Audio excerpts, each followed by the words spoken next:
أعوذ بالله من الشيطان الرجيم. بسم الله الرحمن الرحيم.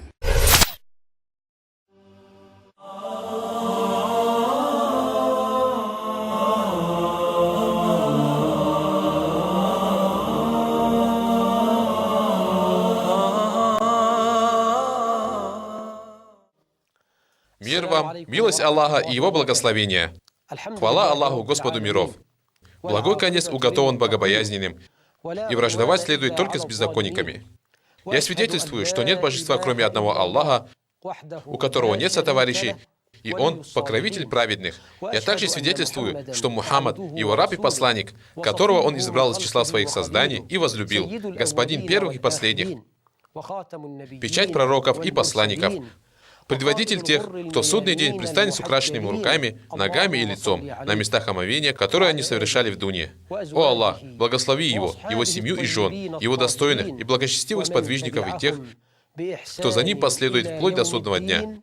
А затем, братья мои и сестры, я люблю вас ради Аллаха и прошу Аллаха, чтобы Он всегда постоянно объединял нас на повиновение Ему в этом мире, и чтобы в судный день Он собрал всех нас в Его раю, в обители щедрости, вместе с пророками, праведниками, шахидами и благодетелями. И как же прекрасны они в качестве товарищей. Как ты можешь осчастливить свою жену? Как ты можешь завоевать сердце своей жены? Как ты можешь заполучить сердце своей супруги? Это важный вопрос, который нуждается в подробном ответе. И я прошу Всевышнего Аллаха помочь мне ответить на него в этот благословенный вечер. Даровать мне правильность, благоразумие и сознательность. Воистину, Он может это сделать. Любимые в Аллахе братья и сестры, Всевышний Аллах наделил Бану Адам, людей, милостью брака. Он сказал, среди Его знамений то, что Он сотворил из вас самих жен для вас, чтобы вы находили в них успокоение, и установил между вами любовь и милосердие. Воистину, в этом знамение для людей размышляющих. Аллах проявил к нам свою милость, даровав возможность вступать в брак. Брак Он сделал одним из Его блестящих и ярких знамений, из свидетельств Его удивительной мощи. Женщины были созданы для мужчин, и для женщин были созданы мужчины. Если кто-то из мужчин считает, что он сможет жить хорошей жизнью, не имея жены, он заблуждается. Если какая-то женщина решит, что сможет обойтись без мужа, она будет обманывать саму себя. Воистину, брак — это милость и дар Аллаха. Воистину, брак — это знамение. Воистину, брак — это милость и милосердие. И воистину, ни мужчина, ни женщина не могут обойтись без брака. Брак относится к милости Аллаха, к знамениям Всевышнего Аллаха. Вместе с этим, мужья и жены часто начинают жаловаться друг на друга после того, как с начала их супружеской жизни проходит год, 2 или 3. «Шейх, я чувствую холодность. Шейх, я чувствую, что моя жена изменилась. Нет, я женился не на ней. У нее стал совсем другой вид. Она по-другому говорит, по-другому относится ко мне. Она изменилась. Она полностью изменилась. На 360 градусов. Я чувствую, что она не любит меня, избегает меня. Я перестал слышать от нее приятные слова. Не вижу от нее тех хороших дел, которые она делала раньше, в начале нашей совместной жизни, в медовом месяце, в первом месяце нашего брака или на первом году нашей жизни. Чтобы наши семьи заполнились любовью, симпатией, милосердием и любовью, чтобы мы зажгли огонь любви и симпатии после того, как он погас и остыл, чтобы мы чувствовали, что живем у себя дома хорошей, счастливой жизнью. Что должен делать мужчина, чтобы завоевать сердце своей жены? Что должен делать мужчина, чтобы осчастливить свою жену? Об этом мы будем говорить подробно в эти благословенные минуты. Эту тему я затронул много лет назад. Была издана книга, выпущена кассета, и Аллах сделал так, что люди одобрили ее, и хвала одному Аллаху, по милости которого совершаются благие дела. Чтобы ты осчастливил свою жену, чтобы ты завоевал сердце своей жены, вначале ты должен покаяться Аллаху и просить Его о прощении. Покаяние и мольба о прощении. А какая связь между покаянием и мольбой о прощении и тем, чтобы я завоевал сердце своей жены? Ответ. Твой раздор в семейной жизни, печали, ссоры могут происходить по причине твоих грехов в качестве наказания от Аллаха для тебя в этой дуне. Разве ты никогда не читал слова твоего Всевышнего Господа? А кто отвернется от моего напоминания, того ожидает тяжкая жизнь. Из-за твоего греха Аллах наказывает тебя твоей жене. Все эти проблемы, холодность в отношениях, тягости, несчастье, вражда, ссоры, разногласия, все это является твоим наказанием. По причине твоих грехов. Это может быть та самая тяжкая, тягостная жизнь из-за того, что ты отвернулся от своего Господа, по причине твоего погружения в грехи. Разве ты никогда не читал слова Всевышнего Аллаха, верующих мужчин и женщин, которые поступали праведно, мы непременно одарим прекрасной жизнью? Тому, кто кается своему Господу, проявляет усердие подчинения Аллаху, Аллах пообещал даровать прекрасную жизнь. Так что покайся Аллаху. Разве ты не знаешь, брат мой, любимый в Аллахе брат, что в основном несчастья не спосылаются исключительно по причине грехов? И что помочь в этом случае может только покаяние? Не читал ли ты то, что упомянул Ибн аль-Каим аль-Джаузия в своей интересной книге «Болезнь и лекарство»? Когда Сулейман, алейхиссалям, вышел, чтобы прочитать намаз для испрашивания дождя для Бану Исраиль, он увидел муравья, который лежал на спине, поднял свои конечности к небу и говорил: «О Господь! О Аллах! Воистину, Ты знаешь, что несчастье не спосылается только за грехи, и помочь может лишь покаяние. Мы одни из Твоих созданий. Так не умерщвляй нас из-за людских грехов». И пошел дождь. Сулейман, алейхиссалям, сказал людям: «Вернитесь, достаточно было дуа муравья». В большинстве случаев несчастье не спосылается только из-за грехов. Зло появляется на суше и на море по причине того, что совершают людские руки. За ваши грехи, тягость, которую ты видишь у себя дома, может быть по причине твоих грехов. Покайся своему Господу. Посмотри на себя. Исправь свои ошибки. Вернись к своему Господу. И не забывай слова, которые сказал один благочестивый раб: «Воистину, я нахожу злополучие моего греха в своем верховом животном, в своем доме и в плохом нраве моей жены. Один из праведников говорит: я вижу, как мои грехи влияют на нрав моей жены. Ничего, вернись к Аллаху. Она постоянно недовольна, зла. Все время что-то просит. Дай, дай. И все это из-за твоих грехов. Воистину, я нахожу несчастье моего греха в своем верховом животном. Машина постоянно ломается. В своем доме, там плохие соседи, и в плохом нраве моей жены. Поэтому, во-первых, чтобы ты был счастлив в дуне и ахирате, покайся своему Господу. Второе, искренность. Будь искренним. Будь искренним. Помощь от Всевышнего Аллаха придет в зависимости от твоего намерения, и награда от Аллаха будет зависеть от твоей выдержки и проявления терпения. В основе мусульмане не должны делать ни одного движения, не желая при этом достижения довольства Аллаха. Мы женились только в качестве поклонения Аллаху, подчиняясь Его посланнику, мир Ему, благословение Аллаха. Мы хотим иметь детей только для того, чтобы они служили религии. Мы женились только ради Аллаха. В браке есть очень много благочестивых, хороших намерений, о которых можно говорить всю передачу. Будь искренним.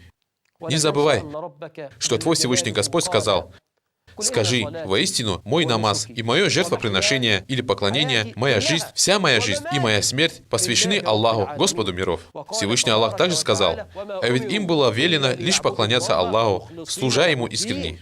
Ты, муж, мужчина, если ты сформируешь у себя хорошее намерение в браке, все твои движения или отсутствие движения в твоей супружеской жизни превратятся в поклонение. Из-за благого намерения самые обычные дела становятся поклонением. При правильном намерении ты поднесешь кусочек еды к рту своей жены, и это будет записано тебе как садака. Представил себе? Просто сформируй у себя хорошее намерение. Тогда твой ночной разговор с женой, развлечение жены превратится в поклонение. Тогда то, что ты тратишь на свою жену, подарки для жены, будут садакой. На самом деле, в ахирате ты обнаружишь это в перечне твоей милостыни. Тогда ты красиво оденешься, надушишься, приведешь в порядок волосы, чтобы обрадовать свою жену. И эти действия будут записаны тебе как благие дела. Просто будь искренним. Итак, первое, покайся Аллаху. Второе, будь искренним. Третье, проси помощи у Аллаха. Я хочу завоевать сердце моей жены, чтобы она полюбила меня, чтобы та любовь, которая охладела и погасла, вновь ожила в ее сердце. Что мне делать? Проси помощи у Аллаха, брат. Проси помощи у Аллаха. И не будь слабым. Господь миров научил нас обращаться к Нему за помощью при любой ситуации. Всевышний Аллах сказал: «Тебе одному мы поклоняемся, и Тебе одного мы молим о помощи». Он научил нас, как нам надо говорить: «Тебе одному мы поклоняемся, и Тебя одного молим о помощи». Также нас научил Его посланник, мир Ему, благословение Аллаха. Имам Ахмад и Ат-Тирмизи привели достоверный хадис от Ибн Аббаса, да будет доволен Аллах ими обоими и всеми сподвижниками, что посланник Аллаха, мир Ему, благословение Аллаха, сказал: «Если ты просишь, то проси у Аллаха». И это длинный хадис. Если ты просишь, то проси у Аллаха. Если ты просишь о помощи, то проси о помощи Аллаха. Мужчина, он тот, кто считает, что сердце его жены изменилось, что огонь любви потух в ее сердце. Он тот, кто так думает. Позволь мне тебя спросить, кто владеет сердцем твоей жены? Господь миров. Людские сердца между пальцами Аллаха, и Он переворачивает их так, как пожелает. Так нас научил посланник Аллаха, мир Ему, благословение Аллаха. В достоверном хадисе: «Все, проси помощи у Аллаха. Когда ты будешь делать земной поклон, скажи в своем дуа: «О Господь, сделай так, чтобы она полюбила меня, и сделай так, чтобы я полюбил ее. О Господь, не отвращай ее сердце от меня, и не отвращай мое сердце от нее. О Господь, не отклоняй ее внимание от меня, и не отклоняй мое внимание от нее». Обращайся о помощи к Аллаху. Четвертое. Переходим к конкретике. Ты должен говорить приятные слова. Приятные слова. С помощью приятных слов ты захватишь в плен сердце женщины, заполучишь ее сердце и душу. Пророк, мир ему, благословение Аллаха, научил нас этому и сказал: «Воистину, красноречие есть колдовство, и воистину, в стихах есть мудрость». Имам Малик привел Аль-Муатта, и этот хадис передали также другие, что пророк, мир ему, благословение Аллаха, сказал: «Воистину, в красноречии есть колдовство». Он сказал нам, что благое слово — это садака. Кто больше всех достоин того, чтобы слышать от тебя приятные слова? Твой отец, твоя мать, твоя жена и твои дети. Мужчина сидит в гостиной со своими друзьями, веселит их, смешит, показывает свой хороший характер. И люди любят его. Как только гости уходят, он превращается в Абу Ляхаба. Прикрикивает, хмурится, сердится. Как не стыдно.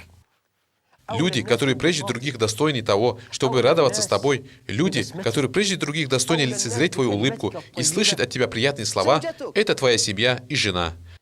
Хорошим словом ты на самом деле можешь захватить сердце своей жены, завоевать ее душу.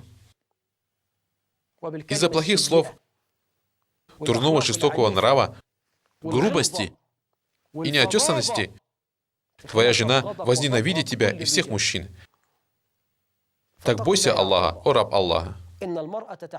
Женщина нуждается в проявлении чувств больше, чем в новом платье или в двухкамерном холодильнике. Поверь мне. Я считаю, что женщина нуждается в чувствах больше, чем в хлебе. Она может жить в хижине, но ты будешь с ней очень хорошо обращаться, вежливо, с почтением. Со рта мужа будет выходить лишь сотовый мед, и она будет терпеть. Она будет тебя любить, будет стоять за тебя. Если же она будет жить во дворце, но ты будешь обращаться с ней грубо, невежливо, невоспитанно, она будет слышать от тебя одни гадости, она возненавидит тебя. Поэтому, если ты хочешь завоевать сердце своей жены, говори приятное. Нежно прикасайся к ней, гляди на нее с любовью. Воистину, глаза могут выразить чувства лучше, чем слова. Учись у господина человечества, Мухаммада, мир ему, благословение Аллаха. Пророка Мухаммада, и этот хадис находится в Сахихе Аль-Бухари, однажды спросил Амр бин Ас: «О посланник Аллаха, кого из людей ты любишь больше всего?» Он ответил: «Аишу». Так пророк объявляет всем прилюдно, что из всех людей, живущих на земле, он больше всего любит свою жену Аишу. Амр спросил: «А из мужчин?» Он ответил: «Ее отца. Какой баракат вошел в ваш дом, о Абу Бакр? Да будет Аллах доволен тобой». Пророк сказал: «Ее отца».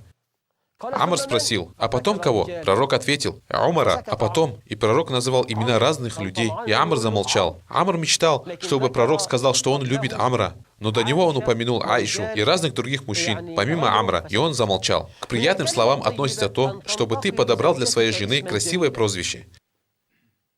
Пророк Мухаммад, мир ему, благословение Аллаха, ласково назвал Аишу Аиш или Аль-Хумейра, потому что она была белой и красивой, и у нее было белое лицо.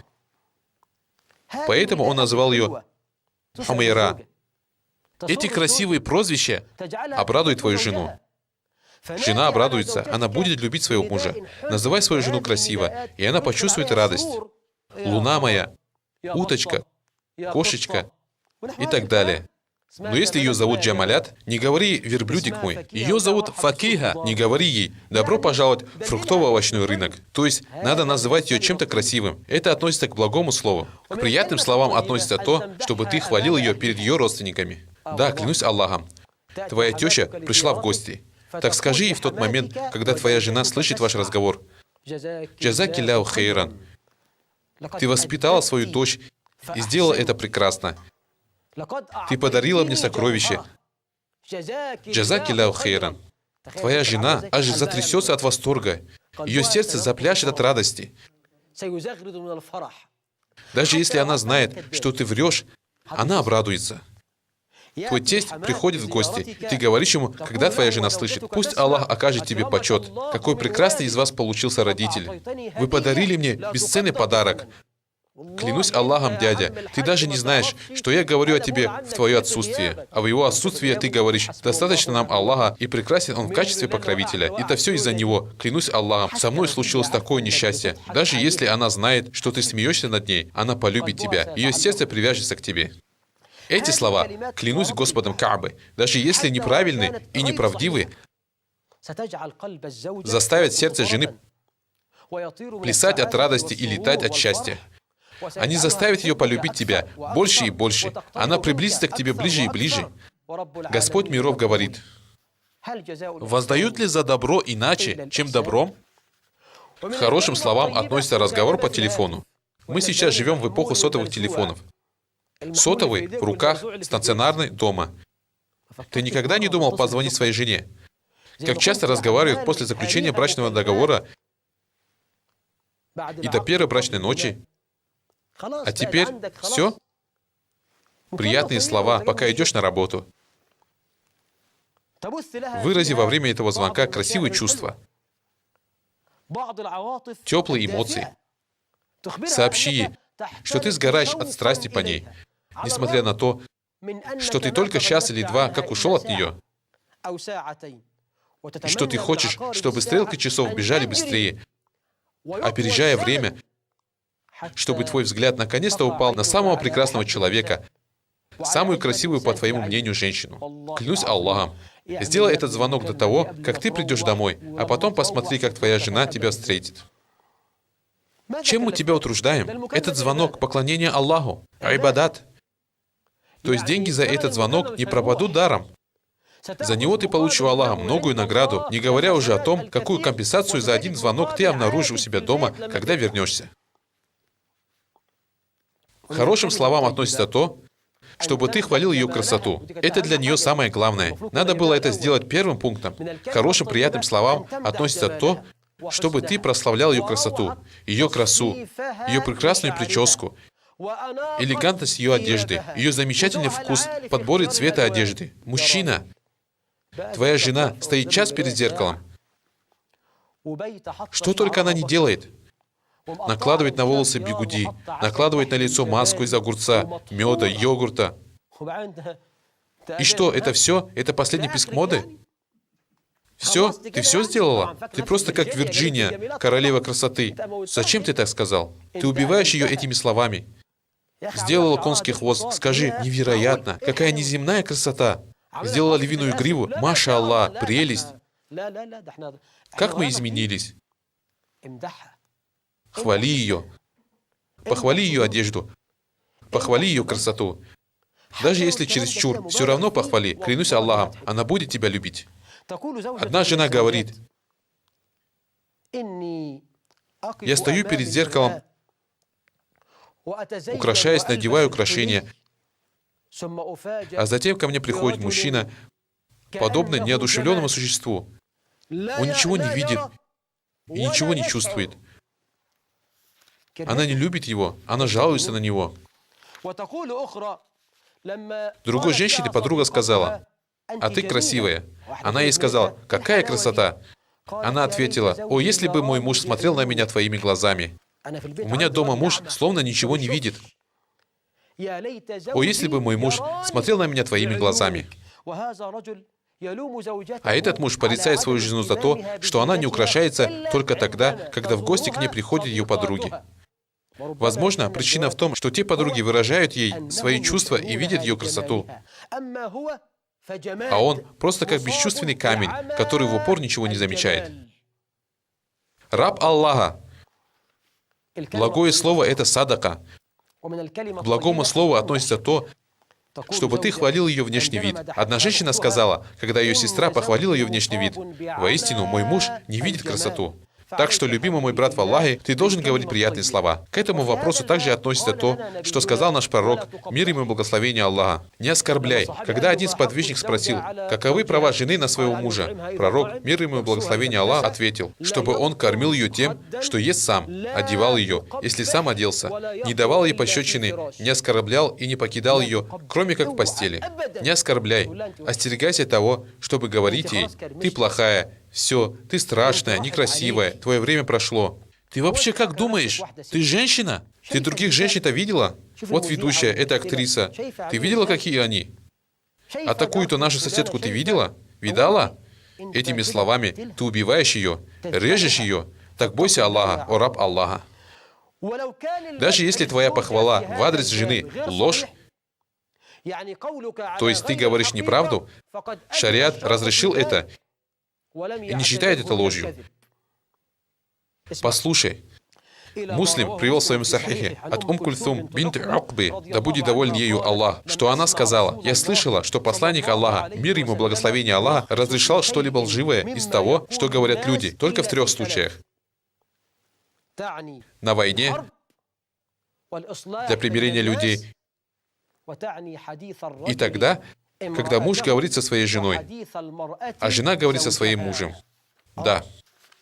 Он говорит ей: «Ты подобна луне», а на самом деле ее стыдно кому-то показать. Он говорит: «Я даже не знаю, клянусь Аллахом, если бы Аллах не почтил меня тобой, как бы я жил?» Конечно, ты бы женился на ком-нибудь другом и говорил бы ей то же самое. Но все равно скажи: «Я не знаю, клянусь Аллахом, что бы со мной тогда было? Такую, как ты, нигде не найдешь. Во всей дуне есть только одна женщина, это ты. Клянусь Аллахом, клянусь Аллахом. Ты знаешь, если бы в раю все гури имели твою внешность, в раю только из-за этого уже было бы очень хорошо». Конечно, если бы рай был такой, это был бы уже не рай. Это неправильные слова. То есть, по сути, это ложь. Но говорить такое можно. Разрешено.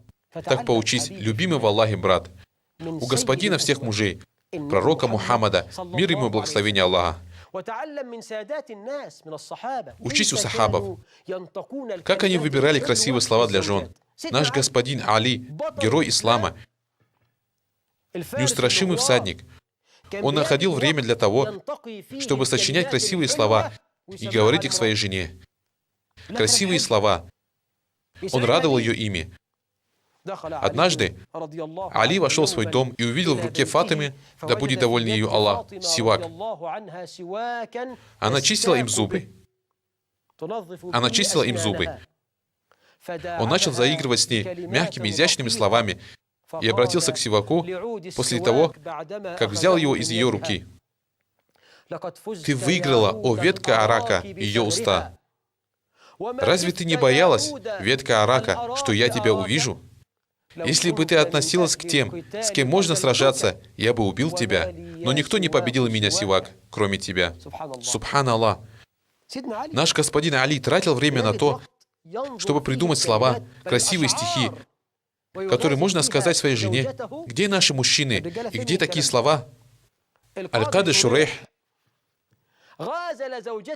обратился к своей жене со стихом: «Я видел мужчин, которые бьют своих жен, но моя рука отсохнет, если я побью Зейнаб. Зейнаб — это солнце, а другие женщины — звезды. Если она взойдет, остальных не останется». Я салям. Он говорит: ты, Зейнаб, среди женщин, подобно солнцу среди остальных планет. Это приятные слова. Харун ар-Рашид, повелитель правоверных, правит половиной земного шара.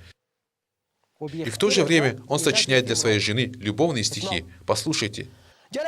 Харун ар-Рашид однажды сидел со своими друзьями и обратился к Аль-Аббасу бин Ахнафу.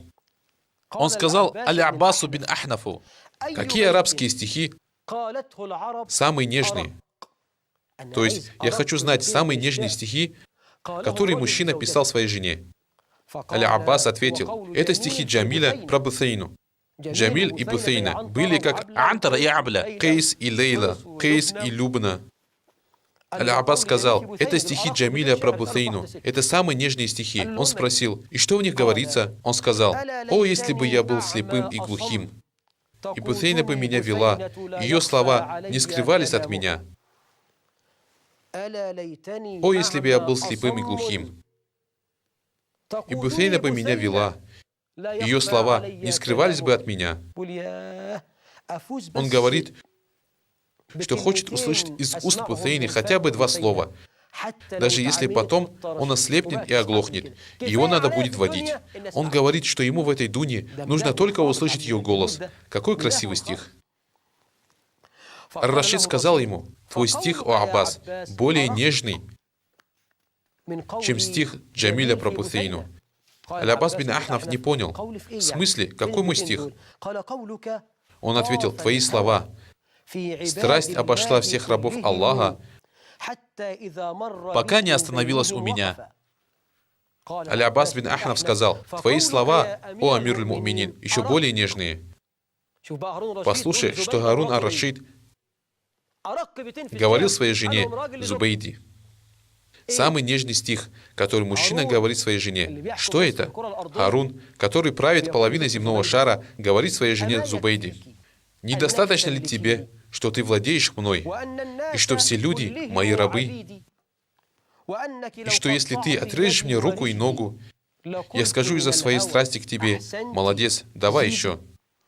Я салям. Харун говорит Зубейди: «Недостаточно ли тебе, что ты мной владеешь, и что все люди — мои рабы, и что если ты отрежешь мне руку и ногу, из-за своей страсти к тебе я скажу: молодец, давай еще».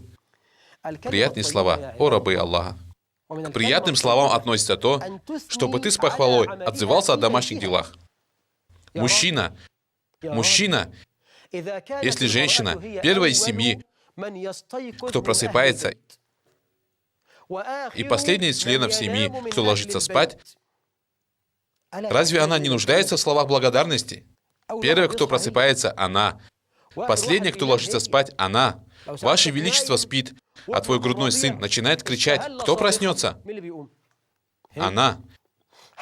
Даже если проснулся ты начнешь толкать жену: «Иди разберись со своим ребенком», как будто это соседский ребенок, а не твой. Если она первая, кто просыпается, последняя ложится спать, разве ей не нужно выразить благодарность за ее воспитание детей? За то, что она убирает дом? За то, что она готовит тебе еду? За то, что она стирает твою одежду? За то, что она ее гладит? Похвали ее за это. Есть такие мужья, которые в упор ничего не видят. Нет, на самом деле, когда ты уходил из дома, в доме был беспорядок, диван стоял на шкафу, а шкаф был под кроватью. Везде валялись игрушки. И вообще, все было плохо. Вернулся с работы. Маша Аллах, дом чистый, порядок, хороший запах. Перед тобой твои дети. Причесанные, помытые, хорошо пахнут. И даже не скажет «Джазакилляху хейр». Кто не благодарит людей, тот не благодарит Аллаха. К приятным словам относится то, чтобы ты хвалил ее еду. Она ставит еду перед тобой. Ты кладешь кусочек в тарелку, чтобы есть. Она приготовила тебе острые запеченные баклажаны. Берешь вот так, кладешь кусочек в рот. О Аллах! Как будто бы кинул кусочек в Средиземное море. Еда очень острая. Потерпи. Возьми кусочек и скажи: «Аллах! Я чуть не съел все 10 пальцев. До того это вкусно, а ты хочешь съесть пальцы из-за того, что еда острая и плохо приготовлена». Но приятное слово даже в этом, клянусь Аллахом, сделай так, что она полюбит тебя. Она кладет перед тобой еду. Что это за еда? Что это вообще такое? Постоянно хватается за зубы, а потом говорит: «Ты пересолила, ты недосолила, ты ей надоешь, она не будет тебя любить». Пятое. Чтобы осчастливить свою жену, ты должен ласково с ней обходиться и шутить с ней.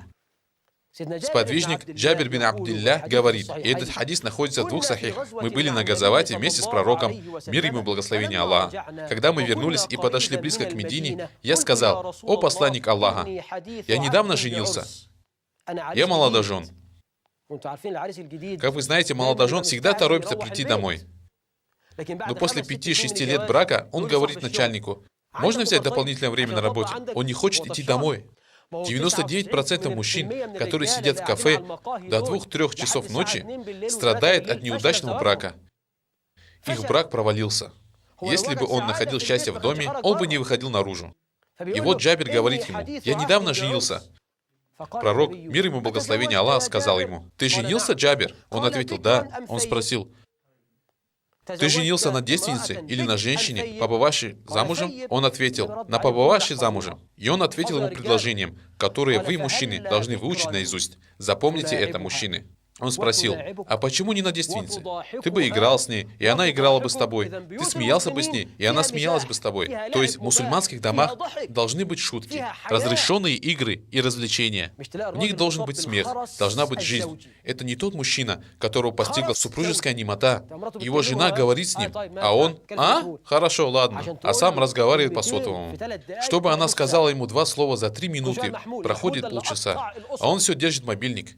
Эти мобильники испортили семьи, погубили семейные собрания. Наши семьи не должны быть такими. Муслим привел в своем сахихе хадис от Аиши, да будет доволен ею Аллах, которая сказала: послушайте и поучитесь у вашего пророка Мухаммада, мир ему благословение Аллаха, как он забавлялся со своей женой, как он шутил с ней и ласково обходился. Аиша говорит: пророк Аллаха давал мне кость, и я обгладывала ее. Она ела с кости мяса. Затем он брал кость и обгладывал ее, пока не прикладывал рот к тому месту, которое ела я. То есть он давал ей кость своей рукой, вот так, она откусывала кусок мяса, он смотрел, с какого куска она откусила, и начинал с противоположной стороны, с того места, куда прикасался ее рот. Он также давал ей стакан с молоком или другим питьем. Она пила, потом он брал стакан, смотрел, откуда она пила, и пил за тем местом. Если ты сделаешь так со своей женой, она будет тебя любить или нет? Мужчина, пророк учит тебя, что когда ты кладешь кусочек еды в рот своей жены, тебе будет записано садака. Корми ее со своих рук. Или же ты из тех людей, которые никогда не испытывают милосердия, покорми ее со своих рук.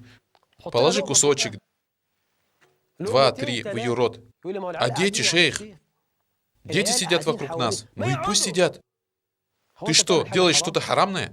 Запретное? Что-то позорное? Так ты практически и на своем примере научишь своих детей, как им надо будет поступать со своими женами в будущем. Учись у пророка Мухаммада, мир ему благословение Аллаха. Удивись тому, что было в прошлом. Имам Ахмад, Ан-Насай и Абу Дауд привели достоверный хадис от Аиши, да будет доволен ею Аллах, которая сказала: пророк, мир ему благословение Аллаха, был в одном из своих путешествий, и я была с ним.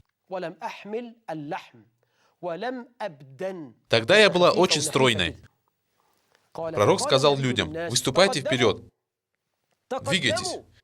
И армия двинулась вперед. Потом он сказал: Аиша, будешь ли ты со мной состязаться? В то время пророку было около 60 лет. И он говорит своей жене Аише: будешь со мной состязаться? Это игры, разрешенные игры. Будешь со мной состязаться? Она сказала: да. Мы побежали на перегонки, и я выиграла. Он промолчал. По прошествии некоторого времени она также была с ним в одном из газоватов. Он приказал людям выступать вперед, и они отправились в путь. Он спросил: о, Аиша, будешь бегать со мной на перегонки? Она ответила: и я согласилась, и он обогнал меня. Он начал смеяться и говорить: это тебе за тот раз, это тебе за тот раз. Так посмотри на величие пророка Мухаммада, мир ему благословение Аллаха. Когда пришла эфиопская делегация, эфиопы начали играть копьями. Этот хадис привел Аль-Бухари. Аиша говорит: я начала смотреть из-за его спины. Пророк стоит вот так у двери, держится за столбу у двери, а она стоит за ним и смотрит, как эфиопы играют копьями, и они не видели ее. Аиша сказала, затем он сказал: насмотрелась?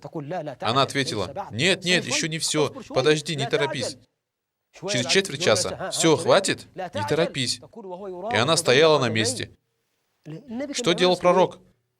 Это называется ласковое обращение, заигрывание, показывание своей любви и симпатии. Чтобы ты завоевал сердце своей жены, о раб Аллаха, ты должен ласково обращаться с ней, заигрывать, шутить с ней и развлекать. Послушай хадис, который привел Абу Я'ля с хорошим иснадом. Аиша, да будет доволен ею Аллах, сказала: я пришла к пророку, мир ему благословение Аллаха, с хузейрой. Хузейра – это еда из муки и мясом, порезанным на мелкие куски. Она сказала: я пришла с этой едой в день Сауды и села рядом с пророком, мир ему благословение Аллаха. Сауда – это вторая жена, и она сидела рядом. Аиша сказала: ешь, о посланник Аллаха. И он поел. Потом она сказала: ешь, Сауда. И Сауда, да будет доволен ею Аллах, заревновала и сказала: клянусь Аллахом, я не буду есть. Аиша сказала: клянусь Аллахом, или ты поешь, или я измажу хузейрой твое лицо. Сауда сказала: «Клянусь Аллахом, я не буду есть». Аиша, да будет доволен ею Аллах, положила руку в Хузейру и измазала им лицо Сауды. Так лицо матери правоверных Сауды оказалось испачканным мясом с мукой. Кто с ней сделал такое? Госпожа Аиша, а пророк, мир ему благословение Аллаха, сидел рядом. И посланник Аллаха засмеялся. Он посмотрел на Сауду с испачканным лицом и принялся смеяться. Затем он схватил Аишу за руки и сказал: «О, Сауда, испачкай ее лицо так же, как она испачкала твое». Сауда сделала это, и пророк, мир ему благословение Аллаха, смотрел то на Аишу, то на Сауду и смеялся. Аиша с Саудой также смеялись, пока не услышали голос Умара, который говорил: «О раб Аллаха! О раб Аллаха!» Пророк решил, что Умар сейчас войдет в дом, и сказал им обеим: «Встаньте и умойтесь». Аиша сказала: «И я не переставала бояться Умара из-за того, с каким почтением к нему относился посланник Аллаха, мир ему и благословение Аллаха. Это дом пророка. В нем был смех, игры, ласковое обхождение, шутки. Вот бедуинка». Ей сказали: «Опиши своего мужа». Она сказала: «Мой муж смеется, если приходит, молчит, если вышел, и ест то, что найдет, и не спрашивает о том, что потерял. Мой муж смеется, когда заходит в дом. Заходит в дом и весь такой радостный, источает доброту, мягкость и любезность, и теплоту. Не такой, который приходит и говорит: у меня натура настоящего мужчины. Когда люди слышат, как я поднимаюсь по лестнице, то убегают и прячутся. Ты Абу Ляхаб, что ли? Это дом Харби? Побойся Аллаха в своей религии. О раб Аллаха! Побойся Аллаха в отношении себя. Веселый муж. Добрый, а не грубый и жестокий. Хмурый и шумный. Это тот, кого любит его жена. Шестое. Чтобы ты, сын мой, завоевал сердце своей жены и влюбил ее в себя, я прошу тебя, ради меня, Аллахом тебя заклинаю, немножко обрати внимание на свою красоту. Позаботься о своем внешнем виде, я тебя прошу. Аль-Байхаки привел хадис, который шейх Аль-Альбани назвал достоверным. Сахих Аль-Джами, что пророк, мир ему благословение Аллаха, сказал: «Воистину, Аллах красив, любит красоту, любит видеть следы своей милости на своем рабе и не любит несчастье». Братья мои, человека, который сам себя запускает, отвергает правильные души и избегают люди со здоровой природой. Братья, жена любит видеть своего мужа в хорошем виде. Он хорошо пахнет, волосы он привел в порядок, он красиво выглядит. Жены не любят мятых, рваных, потных. Ибн Аббас говорит: «Воистину, я украшаюсь для своей жены». Великий ученый, Тарджуман Корана, говорит: «Воистину, я украшаюсь для своей жены, так, как я люблю, чтобы она украшалась для меня». Воистину, Аллах говорит: «Согласно установленному порядку, жены имеют такие же права, как и обязанности». Он говорит: «Я возненавидел жену, она не следит за собой. Она всегда одевает балахон синего цвета, как тюремная роба, повязывает страшный платок и еще не пойми что. Я тебя прошу посмотреть в зеркало, как выглядишь ты. Она ведь хочет, чтобы ты тоже хорошо выглядел. Ты говоришь, что она не следит за собой. Но ты тоже должен ее радовать. Согласно установленному порядку, жены имеют такие же права, как и обязанности». Ибн Мас'уд, это был один из сахабов, которые сильнее всего следовали за посланником Аллаха, мир ему благословение Аллаха, украшался и говорил: «Разве ты не хочешь подобного от твоей жены?» Пророк Мухаммад, братья, до того, как зайти в дом, вытаскивал сивак и чистил им зубы. Чистил зубы сиваком, а также язык. И зубы, и язык. Он был человеком, от которого лучше всего пахло, был самым красивым человеком, самым чистым человеком, самым прекрасным человеком. Мир ему благословение Аллаха. Пусть Аллах поможет женщине, которая чувствует от своего мужа запах сигарет. Это ужасно. Ас-Сиддик говорил: «О посланник Аллаха, мне нравится, чтобы моя одежда была красивой и моя обувь красивой». Сподвижник говорит пророку, что он любит, чтобы его обувь была чистой, потому что жизнь пустынная, везде песок, пыль, земля, и обувь пачкается. Это сподвижники. Они поддерживали красивый вид. Одежда может быть очень дешевой, Джалябия за 20 гиней, но чистая, глаженная.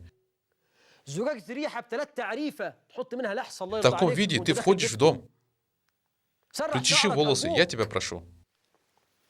В хадисе Зара, 8-я женщина, которая хвалила своего мужа, сказала: «Мой муж как заяц на ощупь, и от него исходит прекрасный запах». В этом хадисе она восхваляет своего мужа и говорит, что он красивый, у него хороший запах. На ощупь он как заяц, а запах приятный. Что касается мужа, который сидит в своем доме с лохматой головой, плохим запахом, грязной одеждой, вне всякого сомнения, его не будут любить. Он сидит в доме в пижаме, доставшееся в наследство от его отца, который он купил в 1967 году. Во времена депрессии один рукав вот так оторвался. Майка вся в дырках, как рисуют в карикатурах. Майка с глазами. А потом он пахнет так, что даже если Иблис понюхал бы, то сказал: «Аузу билляхи минаш шайтанир раджим». Как она полюбит тебя в таком виде, брат? Как она полюбит тебя? Нормальные люди любят хороший внешний вид, хорошие запахи. Я прошу тебя, следи за своим внешним видом. 7. Чтобы твоя жена любила тебя, будь с ней щедрым, остерегайся скупости. Не будь скупым. Я скажу сейчас, в прямом эфире, не выдавайте замуж ваших дочерей за скупых. Самая ужасная болезнь — скупость. Кто-то скажет: он знает наизусть священный Коран, весь. Он знает наизусть Аль-Бухари и Муслима. Скупой? Такого нам не надо. Воистину, скупость — это порицаемое бедствие. Если жена испытана скупым мужем, это значит, что Аллах испытал ее великой бедой. А как же иначе? Аль-Хаким привел достоверный по условиям Муслима хадис от Абу Хурейры, да будет доволен им Аллах, что посланник Аллаха, мир ему, благословение Аллаха, сказал делегации Бану Ляхьян: «Кто ваш господин? Кто у вас главный, Бану Ляхьян?» Они ответили: «Аль-Джид бин Кайс, но он человек, в котором есть скупость». И пророк сказал одно предложение, запомните его. Он сказал: какая болезнь хуже, чем скупость? В этом скупце сосредоточено все самое плохое. Почему? Каждый скупец — лжец. Каждый скупец — лжец. И к нему придет сирота и попросит что-нибудь дать. Он скажет: нет, откуда у меня что-то? Я сам сплю на кафеле. Это ложь. У него есть деньги. Каждый скупец — трус. Он боится завтрашнего дня. Трус. И у скупца нет доверия к Аллаху. У скупца нет мужественности. Его сосед может помирать с голоду, а его это не касается.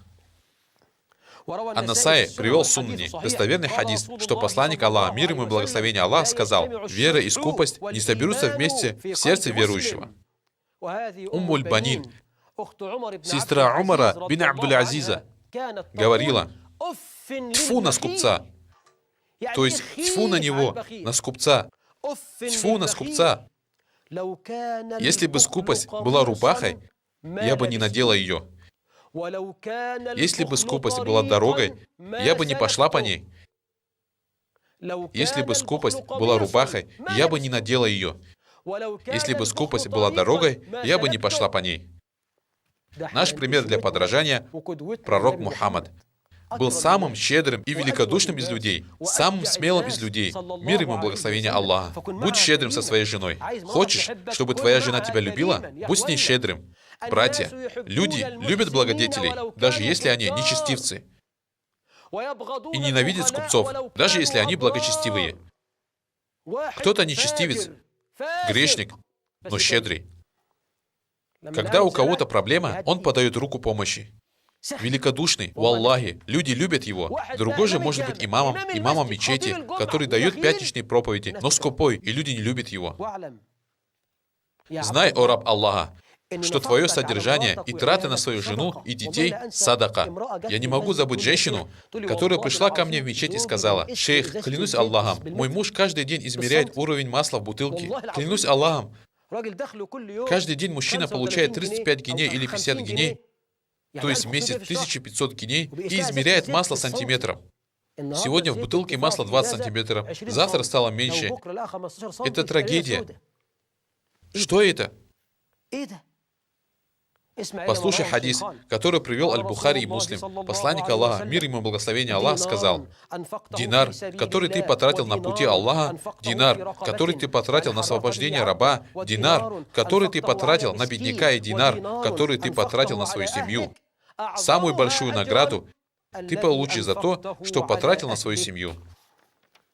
Будь щедрым, и она полюбит тебя. Каждый раз, как Аллах наделяет тебя деньгами, увеличь ее содержание. Каждый раз, как Аллах дарует ему что-то, благоразумный человек тратит деньги на жену, на детей, на семью. 8. Чтобы твоя жена любила тебя, ни в коем случае не делай так, чтобы она почувствовала, что ты поработил ее. Пророк говорил: лучший из вас тот, кто лучше обращается со своей семьей. И я лучше всех вас отношусь к своей семье. Хадис привел Аль-Бухари. Когда Аишу спросили, каким пророк был дома, каково было его положение, она ответила: он помогал семье, штопал свою одежду, чинил обувь, доил овцу, подметал дом. Пророк Мухаммад мог сам чинить свою одежду, мог сам подметать мусор, хотя в тот момент был женат на 9 женщинах. Он никогда не давал почувствовать своей жене, что она его служанка или что она его рабыня.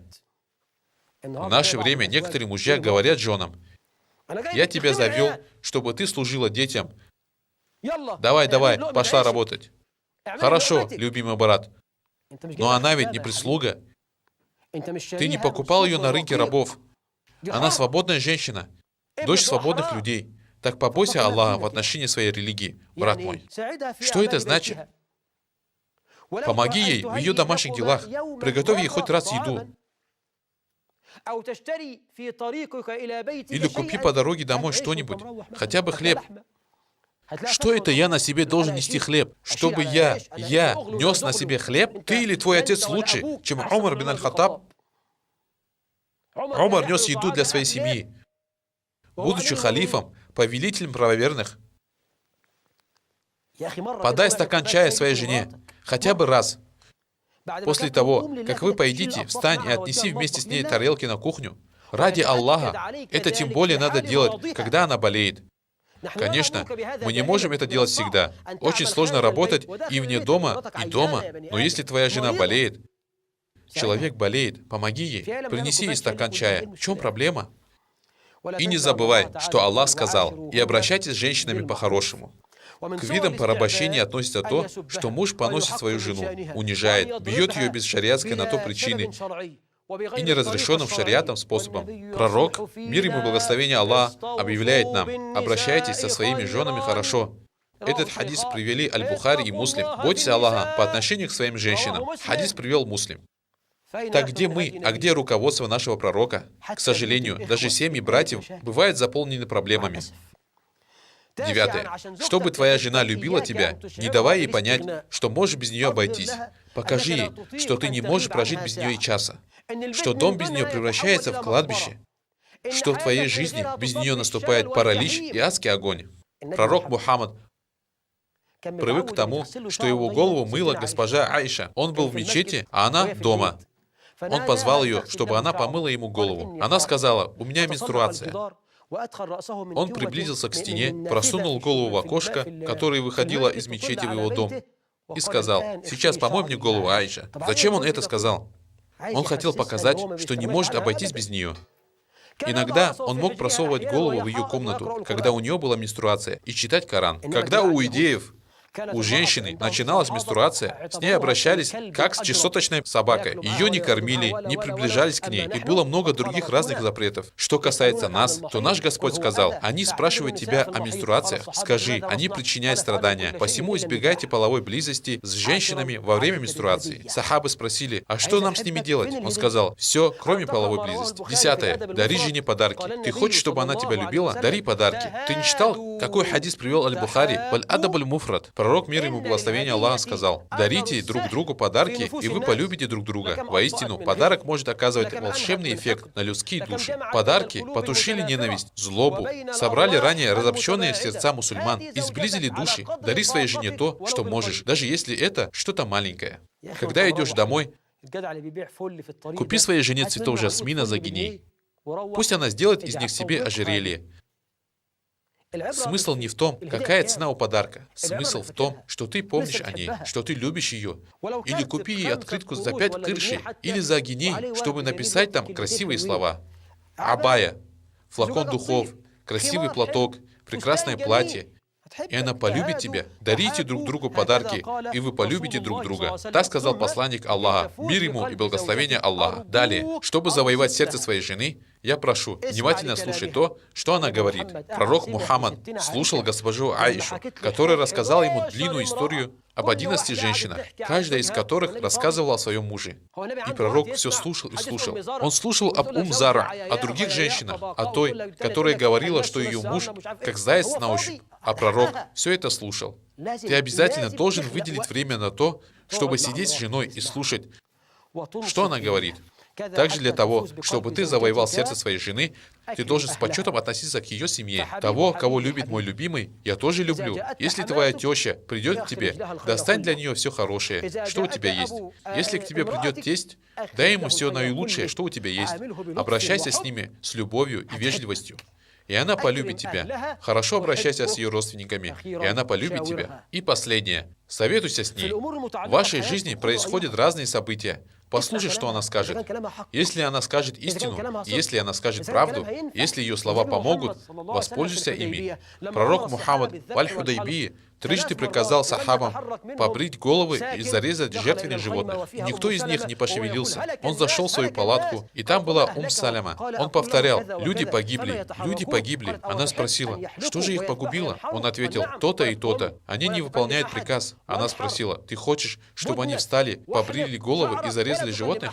Он ответил: «Да». Она сказала: «Встань, побрей голову, зарежь животных, и ничего никому не говори». И он воспользовался ее советом. Он советовался с ней в вопросе примирения Уммы. Он сделал так, как она посоветовала. Сахабы встали, начали резать жертвенных животных и брить друг другу головы. Хотя до этого они были готовы убивать друг друга. Умма спаслась от гибели из-за бараката совещаний с женщиной. Кто советовался с ней? Пророк Мухаммад, господин всех мужчин. Он спрашивал у нее совета, чтобы заставить ее почувствовать, как она цена для него, что она на самом деле его спутница в этой жизни.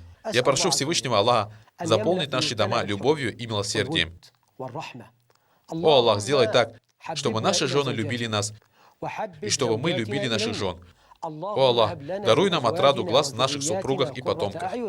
О Аллах, сделай наши дома местом спокойствия. О Аллах, сделай наши дома местом спокойствия. О Аллах, отдали от нас раздоры и разногласия. По Твоей милости, о милостивый, о милосердный.